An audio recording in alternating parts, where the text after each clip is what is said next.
इंसान कितना जरूरी होता है ना, ये कब मालूम पड़ता है पता है, जब वो इंसान चला जाता है।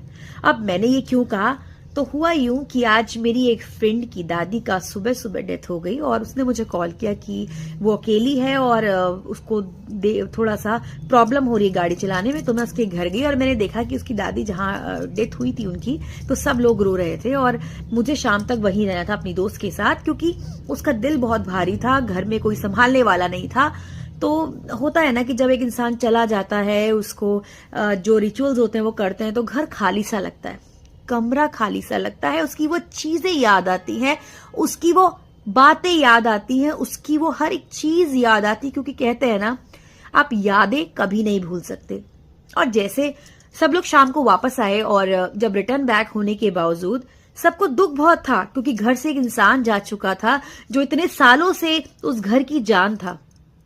पर आते ही सब लोगों ने सबसे पहला क्वेश्चन क्या करना शुरू किया कि इनके सामान का, जो उनके कॉम थे, जो उनका टाउल था, जो उनका गद्दा था और जो उनके कपड़े थे, जो उनके स्वेटर थे, उनका क्या करा जाए। तो मैं, क्योंकि अपने घर में जब हमारे भी दादा दादी गए थे तो ये होता ही है, नॉर्मल अमूमन सबके घर में होता है।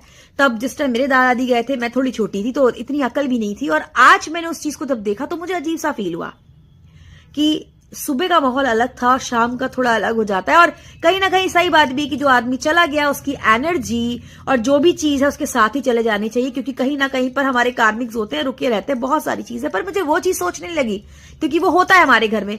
मुझे जो परेशान करी बात, वो ये बात करी कि सब सामान हम लोग किसी को दान कर देते हैं या बाहर निकाल देते हैं उस आदमी के रिचुअल्स करने के बाद, लेकिन दो चीजें जो लोग नहीं दे सकते हैं, वो ज्वेलरी, जो ज्वेलरी वो पहनता है, और जो मकान जिसमें आप रह रहे होते हैं।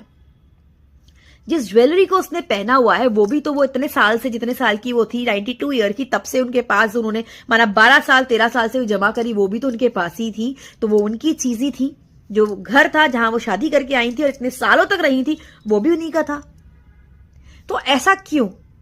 तो मुझे एक बात समझ में आई, मैं थोड़ा डिस्टर्ब थी, मुझे एक बात बहुत ध्यान से लगी कि जिस चीज को जोड़ने के लिए दूसरे का हक मार के भी हम उसको जोड़ना चाहते हैं कि ज्वेलरी ले लें, 10 लोगों के बीच में जाएंगे, थोड़ा अच्छे लगेंगे, थोड़ा क्लास अपर लगेगी, ये लगेगा। पूरी जिंदगी हम सिर्फ ज्वेलरी, मकान अच्छा बनाने में जुड़ते रहते हैं और काम करते रहते हैं। क्या कभी हमने ये सोचा है कि इसके बाद हमारी सारी चीजें फेंक दी जाएंगी और जो चीज याद रहेगी वो है प्यार, वो है किसी की करी हुई हेल्प, वो है किसी से बोले हुए प्यार के 2 शब्द, और सबसे बड़ी चीज जब हमने कभी किसी को सांत्वना दिया हो जब वो परेशान हो, लेकिन हम उस चीज को कभी नहीं समझ पाते हैं।